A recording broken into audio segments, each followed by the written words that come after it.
Hello, this is Dawn. Who just joined me? Hi, this is Diane Waddell. Hi, Diane. How are you this morning? You're the first person to dial in, so let's take advantage of it. Absolutely. Where are you from? I am in Trenton, Ohio, which is about 30 miles north of Cincinnati. Gotcha. Well, great. Tell me a little bit about yourself. You've been a member of the community for a little while, right? I have, and trying to get as much education as I can. I have my real estate license, but fantastic. It was just to buy my own. I got a couple investment properties, and the note side of the business just seemed so much more appealing to me. And it's a little different here in Ohio because mostly the ones that are holding are land contracts. Oh, right. So is that the predominant way for owner finances? It is. It is. So that's one of the things that I'm struggling with here, and maybe trying to help people or work with some people that I'm trying to go at it from where someone is wanting to sell their house and maybe carry financing. To get them to go a different route than going to land contract, because see with that then they're keeping the deed in their name, right? And it just I've got one guy that I had been working with. He sold a place on land contract. Well, the bank actually called the loan due when they found out about it. How did they find out about it? Well, that's what I was asking him, and he said he wasn't certain, he said, but I suspect it had something to do with the insurance side. And I was listening to the call the other night, and I think that's probably one of the biggest triggers. Yeah, but did you see how she did that? I did. That's great, right? But, most people would say, my God, well, you can't do that because then you have to keep a relationship and trust the seller. It's like, yeah, that's the new way of doing business with people. Exactly. I thought it was brilliant. Yeah, I did too. And so what happened was it was a Fifth Third Bank here, and they're the ones that called it. And I guess what they've done is they've given him till the end of the year to either, go out and get new financing, or how far that goes. Now, what bank? Was it a small community local bank? Well, actually, Fifth Third Bank, they're headquartered here in Cincinnati. They're one of the bigger banks around here, but they are notorious. If there was anyone that was going to call a loan due, it didn't surprise me it was them. How come? Why do you say that? Because I actually think of community. Well, no, you keep talking. Now I just changed my mind mid-sentence. No, they just seem to be the ones in this area that are very strict, and they do things that are really outside of the norm. Are they portfolio lenders? I mean, do they keep everything in-house? No. They sell them off? Yes.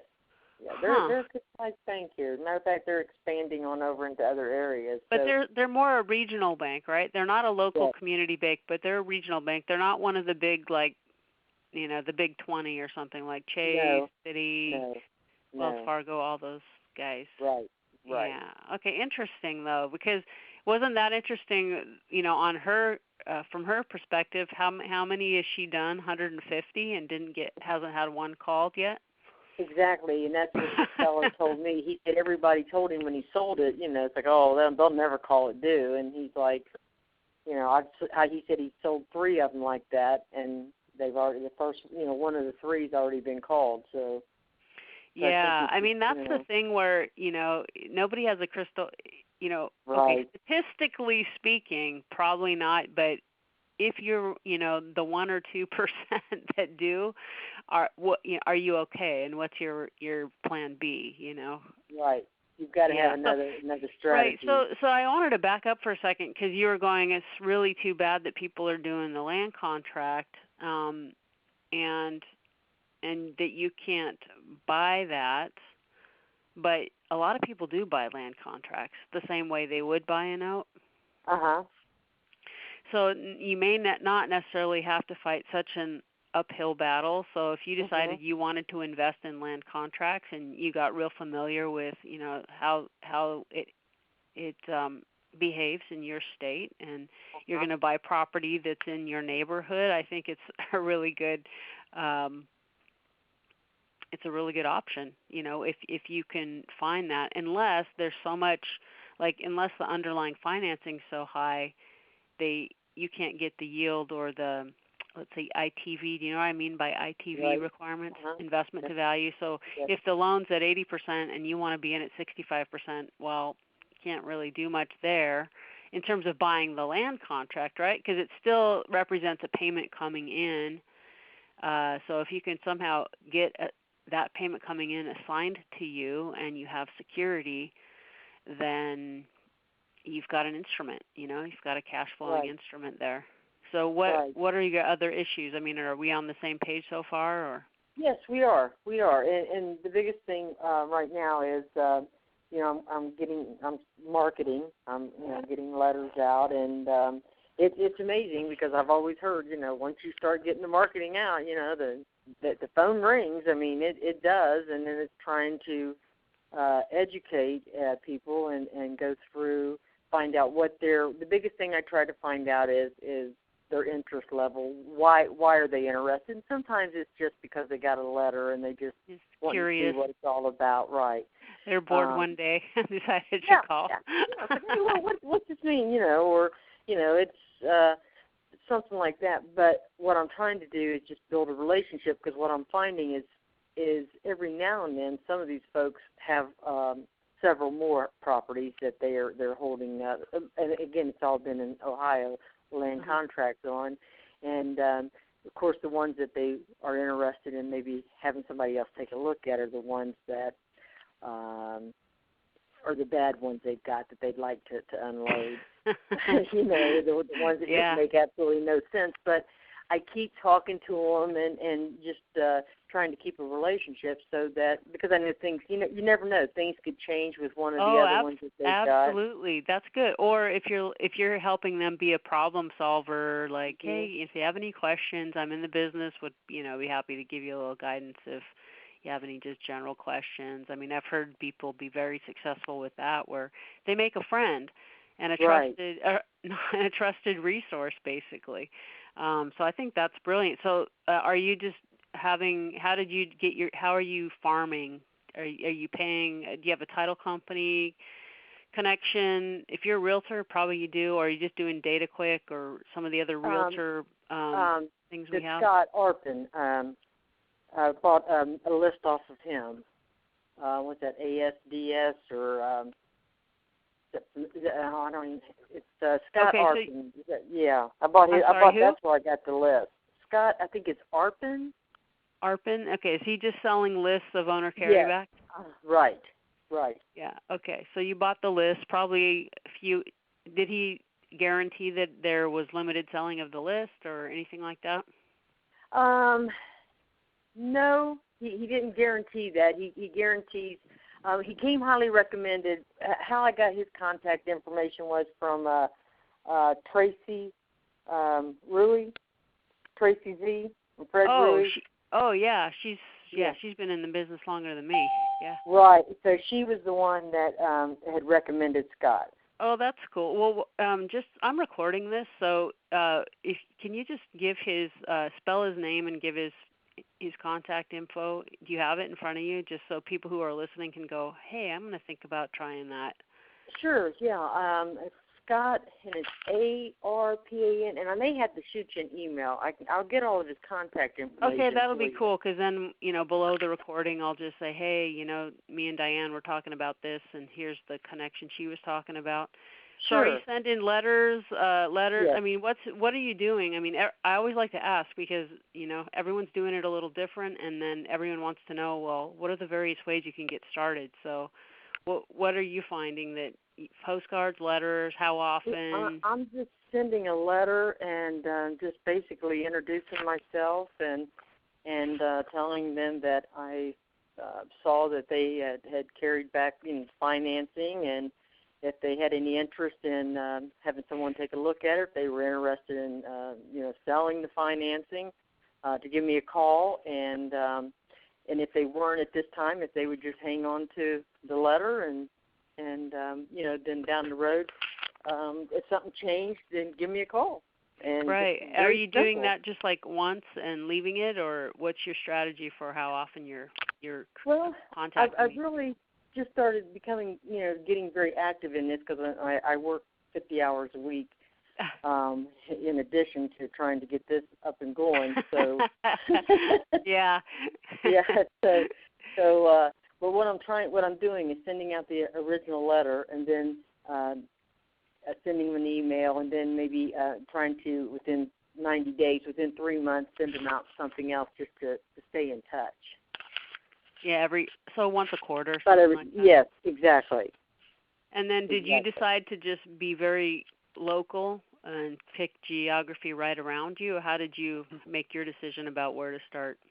Well, I decided to start out being local because until I can really get my feet wet in this, I wanted to be able to actually maybe be able to actually see the properties, to be able to have a better understanding of the property values, because the last thing I want to do is maybe get something under contract and then try to work with the funder and just be way out of the ballpark.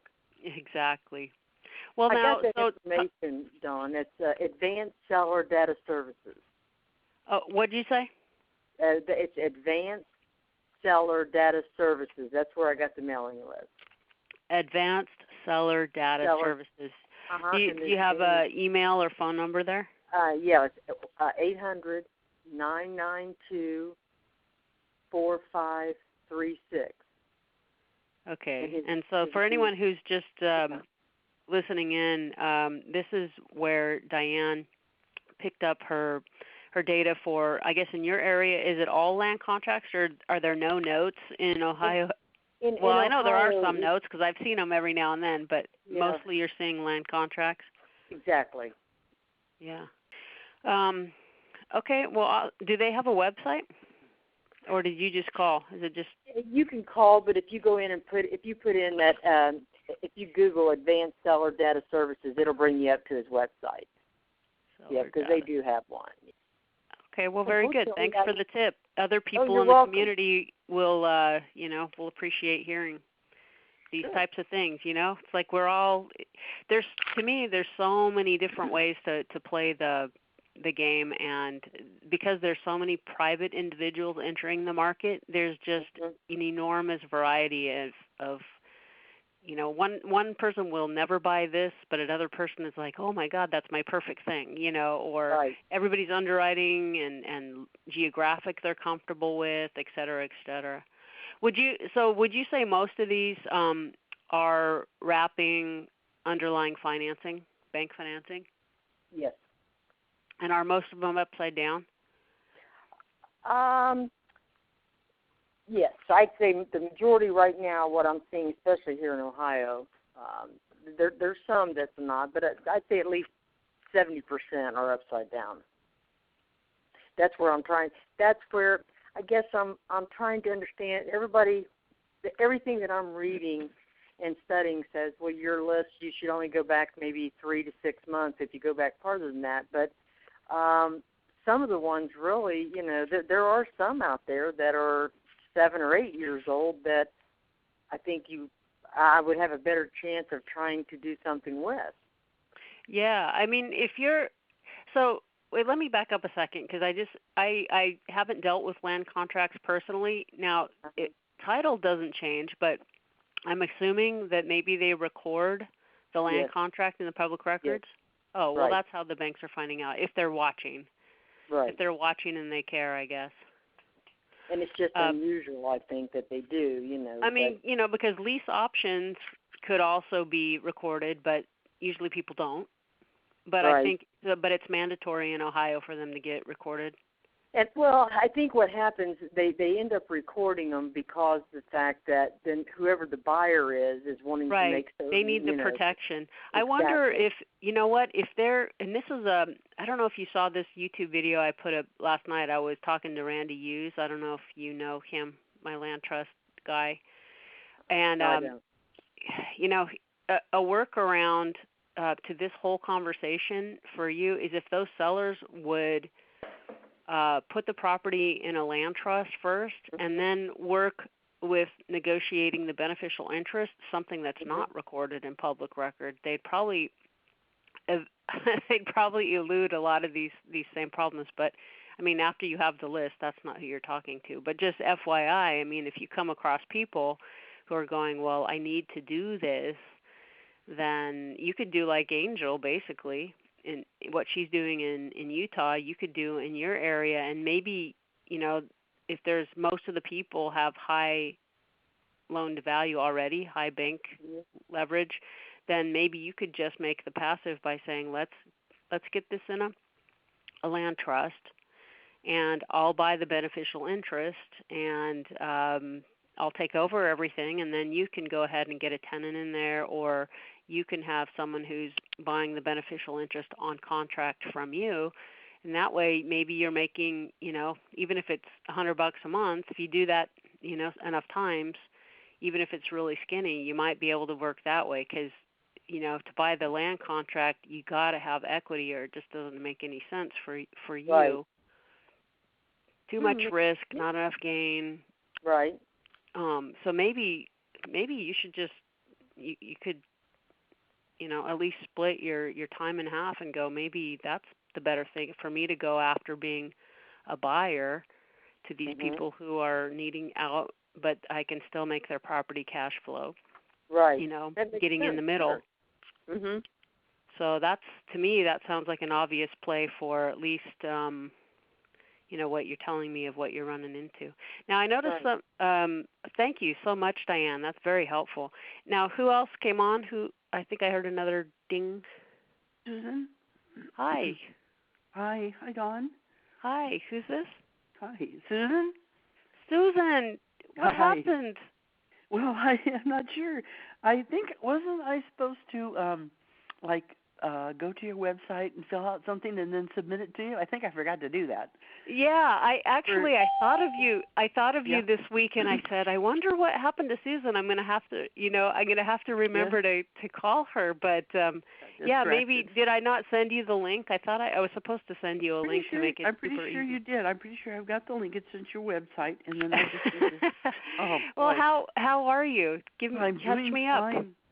Yes, well, I'm fine, thank you. I've not done anything. I'm waiting to work with you, actually. I still go to the investment club meetings and stuff every month, and then I have signed up for your presentation at the end of October. Oh, that's great. Yeah, because we're going to really get into nitty-gritties on that, and but we can start investing sooner. We just need to coordinate ourselves a little bit. Okay, exactly. Well, I'm sort of been preoccupied. I'm getting ready to go to Tahiti in a few weeks. And, my gosh, what a problem that is. I know. Somebody's got to do it, keep the economy going over there. But but not till the end of September, and I just thought, well, I should call in today and maybe exercise a bit, and I need to fill that thing out and submit it to you, and then we can start working on that. Yeah, that would be fabulous. I really look forward to doing that. I'm so glad to have you as a member of the community. I live here in the San Fernando Valley. So well, great. Well, we're cute. I mean, we're cute. We are so cute, Susan, aren't we? I meant close. Well, it's early. I understand that. Another cup of coffee, and we'll get there. Yeah, I woke up, went to bed pretty decent time, but I just woke up wide awake, like 2:30 and to 5:30. So then I'm going back to bed at the time I should be getting up. So I'm. Well, I know that feeling. It takes me about 3 pots of coffee just to get my heart to beat, So, and then after that, my brain starts, and sometimes if I'm lucky. Oh, well, good. Well, I will submit that to you. Okay, good. Do you have any, in the meantime, sort of questions? Because I am going to start holding more venues where the local people that are in the community will be able to, get together with me. Obviously, I'm doing that one-day seminar on Monday, the 29th of October, but I want to start doing, maybe little smaller things where maybe 3 or 4 times a year, everybody who's a member of the community and is local enough, we can get together and meet face-to-face maybe just over coffee somewhere, Yeah, that or would a be little a start. evening gig Yeah. or something. So I want to Sure. create more community that way. I mean, this virtual thing is wonderful, but sometimes Yeah. it's nice to meet face to face with people. That's very true. There's something I keep telling people. There's something lost in translation on a phone. You can't see their face. Yeah, and right now, be glad for that. Yeah. Ditto. Same here. Oh boy. well, very good. Thanks for tuning in, Susan. Yeah. And I think there's and do you know what, Diane? Were you guys on the call before? Diane, are you still here? Yes, I'm here. Oh, good. So Diane's in Ohio, and so I just want you guys to meet each other. Yes, I wrote down her information. Okay, good. Well, And then is there someone else that came on the call too? Yes, Laura Catalino. Oh, Laura, how are you? I'm good. How are you? Good morning. Good morning. So you were just getting back in town from being gone. Yes. And so what's going on with you this morning? What should we talk about?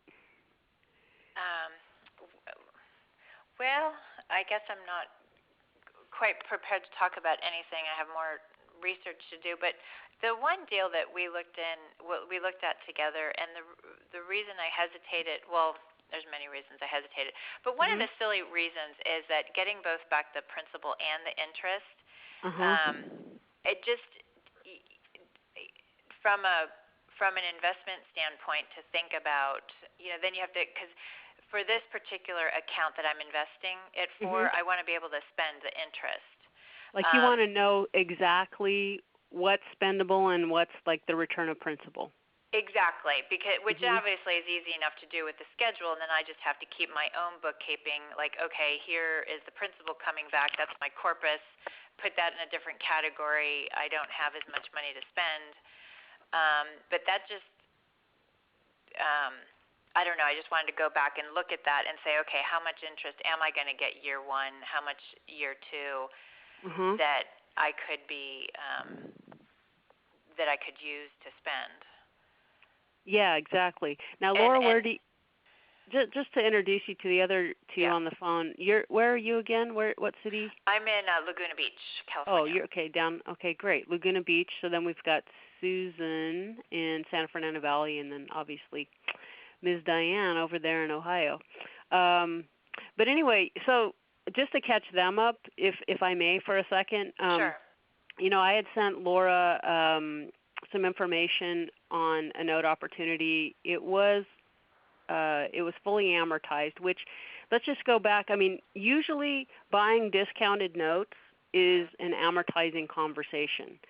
Because when someone has carried back paper for someone who intends to live there or it's their investment, they rarely do interest only. It's, so usually discounted notes, you're buying an amortizing animal.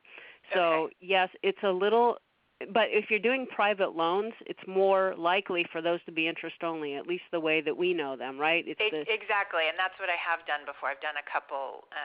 Like fix and flipper kind of things. They're usually really short term. I mean, there's two types of loans, products, especially here in California, that you either have you have to be a little more risky. You have your LTVs, they're going to want 65, 70%, sometimes of after repaired value. So you're loaning more than 65 or 75% of the purchase price. You're giving people you trust to be competent and finish the job, the advantage of the after repaired value. So and a lot of times those are 4, 6, maybe 9 months, and then you have your money back again. Yeah, and actually I've done just as I said, I've done a couple this year, and I'm actually surprised at how long they've been out. I've done two starting in January, and I thought by June at the latest I'd have my money back. I still don't have my money back. Now there's no problem in these deals. I'm not worried. Right. But, we're going into September. These are 9-month things. Okay, so give me a quick idea of, what kind of deals they were. One was a triplex in Downey that the guy went in and rehabbed, and he sold, and the rehab has been done for months, and he's trying to get $500,000 for 3 one-bedroom, 1-bath units in Downey. And I think he finally got his price, so I keep hearing. But anyway, so it's fallen out a couple times because he's reaching for price, but I guess he's got the time to wait and not drop his price. So and did you write was it a 1-year note? Yeah, I think it is a 1 year. Yeah, with so no prepayment he has till penalty. like January basically to get you paid off. Yeah. And how much based on the purchase price? Do you know what the purchase price was? I don't recall off the top of my head. Okay, and then what's the interest rate you're getting on that? I think I'm getting about 10%. About 10%. Okay, that's pretty fair. And okay, very good. And then the other product in California we have is the best example of that is like the Norris Group on the other end. Are you familiar with their products? I am, yeah. Yeah. So they'll give you 9%. They'll watch your back and make sure you don't get into an LTV that they don't think is good for a long term. But I think they ask you for an 8-year commitment. Yeah, I would be interested if they had their shorter term. They've closed up their shorter term. Right. So to me, the private lending where it's the easiest to get interest-only investments is really polarized right now. And I think that there's a lot of money competing for these types of loans. So you need to be at least. I guess there might be some people still getting 12% and above. But that's for riskier and riskier things or just people that don't know better, I guess, because there's plenty of money that would be happy at 10%. If you're at 9%, you can do even better. But it's the hyper short or 8 years. Once in a while, like last month, I actually put my sister, she, had $500,000 sitting around doing nothing, and I said, do you want to just dip your toe in this? Because so we did it was modified. It was a 5-year, but note. But it wasn't interest only because the thing with interest only is, okay, it's really great because you feel like you're maximizing your return, but we also know that there's no protective equity building up, right? Mm-hmm. So you have to go, there's a trade-off there. So you just have to go, well, because if, let's say on a private loan, you're at 65%, LTV, loan to value. Sorry, I use these terms like everyone gets it. Just please knock me upside the head if I'm talking Greek or something. So, but then that's based on today's current market. What if something happens in the market and it drops 10%? Now you have, 75% loan to value, something like that. So the nice thing about amortizing things, it's a trade-off. It's a little more of a headache for bookkeeping, but you keep pace with any potential deflationary, aspects.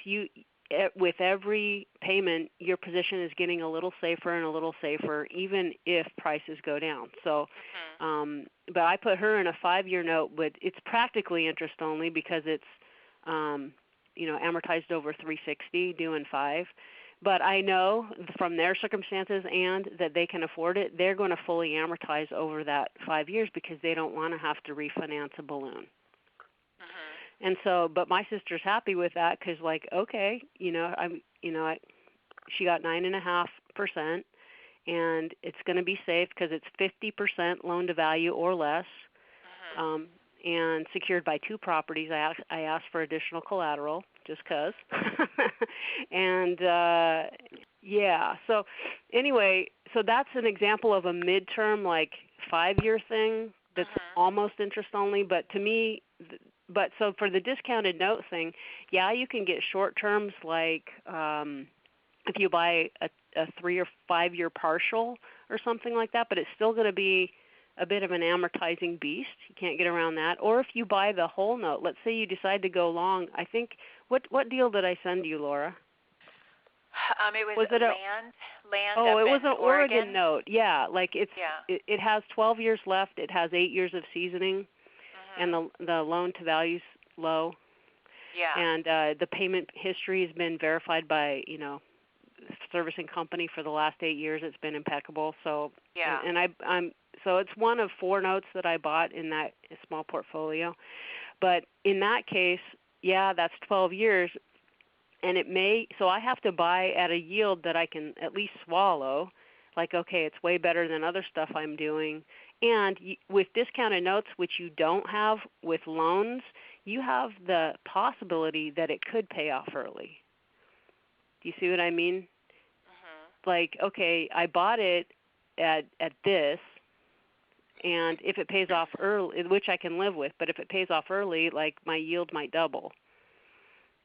Do you see what I mean? There can be upside kickers for that.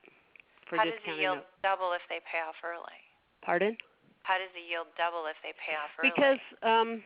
Because if more money sooner's better. Like so.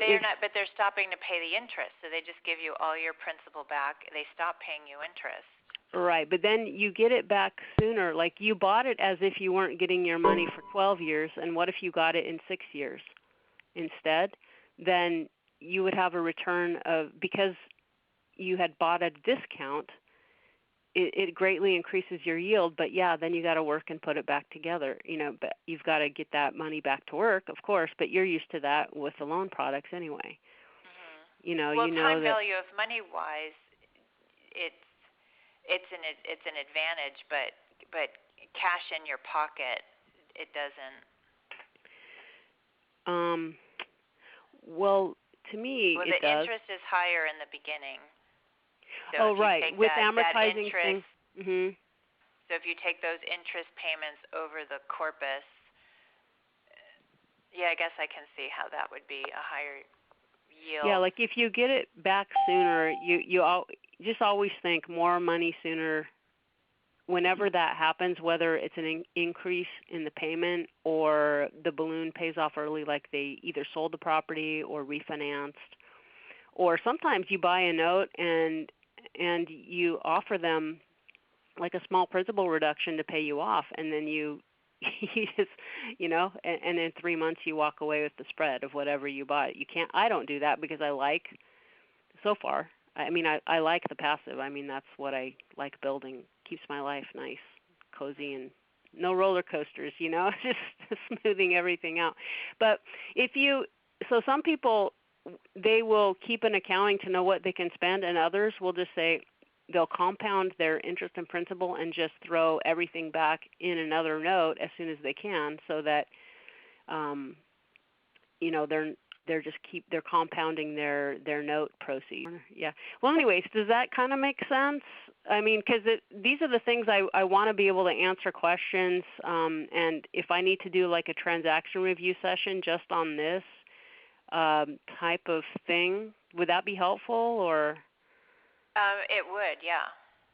So like we'll just go over what if scenarios just on that one deal. I'll do that for, when is my first Thursday? So that would be September 5th, I think. Is that right? 5th or 6th? 6th. So we'll use this and we'll just go over it and we'll crunch numbers and we'll compare, contrast, like a similar, let's say, loan product, for the same amount or something. And so it's just pros and cons.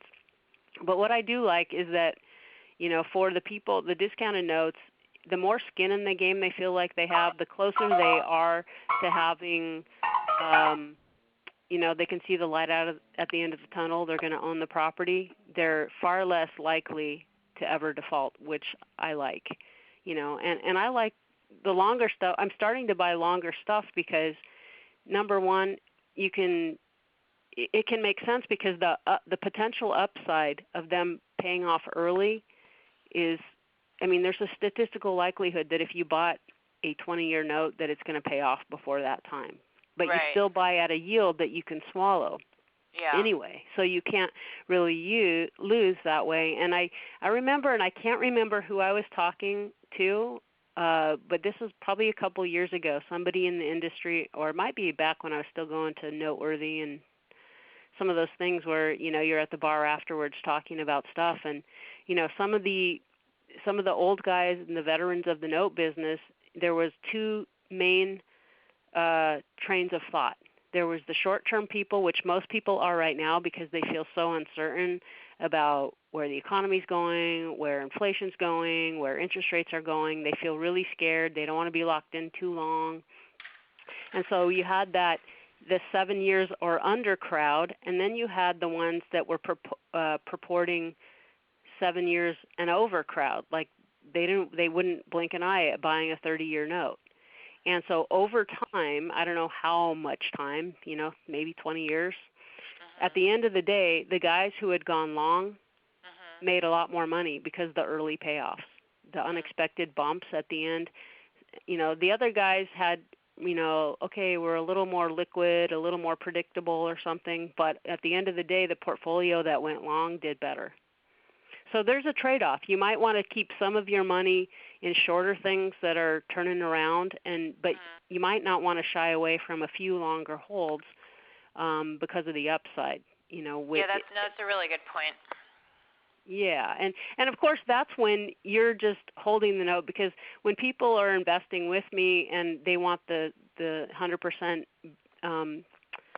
sort of guarantee around it, like if anything goes wrong, I'll either buy you out or pay for foreclosure myself or whatever, that in that situation, I kind of keep the upside and I only guarantee your amount that your yield that I told you. But if you graduate to the point where you're like, I don't need your guarantee, I'm a big girl.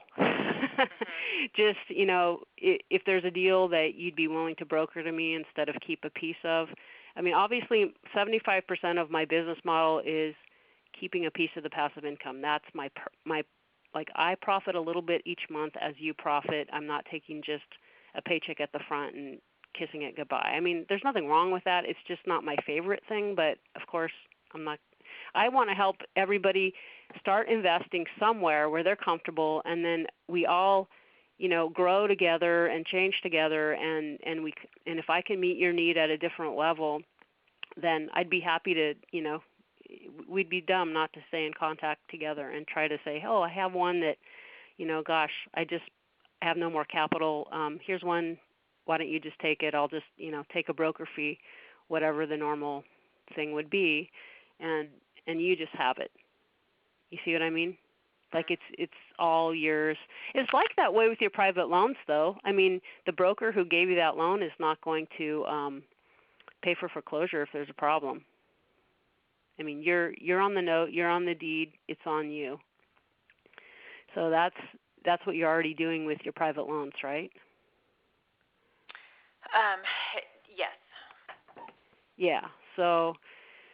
Yeah, one I made straight outright myself, and then two others I went through a broker. And so I do need to dig into the whole usury issue. Well, on the one that you did yourself, it was just 10% though? Yeah, 2 points, and I think it was 10.5%, the one I did on my own. 2 points. Was it to an investor though, right? It was to an investor, rehabber. Yeah. I guess technically, usury's 10, and if to get more, you have to.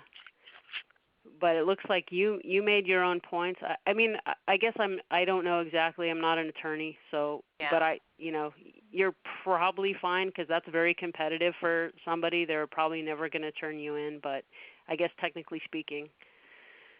But that's where brokers make their money. They get their points, and then they're off to the next thing. And it's like, okay, Laura.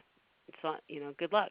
We think we set you up okay, but you're a big girl, so you have to keep track of whatever happens or doesn't happen, Did I talk too much there? I felt like I was really rambling. Did that all make sort of sense, or did I lose? Makes sense to me. Yeah, Susan, you followed that? Okay. Yes, okay, I good. did. Actually, that was very helpful. Yes. Okay, well, good. Well, we'll kind of go over this another time on that next transaction review, just to make sure we see it on the computer in numbers and we'll just hopefully it'll sink in deeper. Okay. Doing that. Okay. Anything else, Laura, for now? No, not for right now. Okay. Well, thank you. I guess we're kind of at we always go, I should just say we're going to have 45 minutes because we always seem to be going 45 minutes. But this is great. I love this. So thank you for your time. I hope this has been helpful for you. It's been fun for me. So, Susan, you and I will follow up with getting your money to work. And Laura, just any other things that I can do in between now and like when we do this on the screen, just let me know because, we can chat again if you need to, if you want to. Okay, great. Thank you. All right, thanks. You guys have a wonderful weekend. Thank you. Alrighty. You too. Bye-bye. Thank you. Bye. Thanks.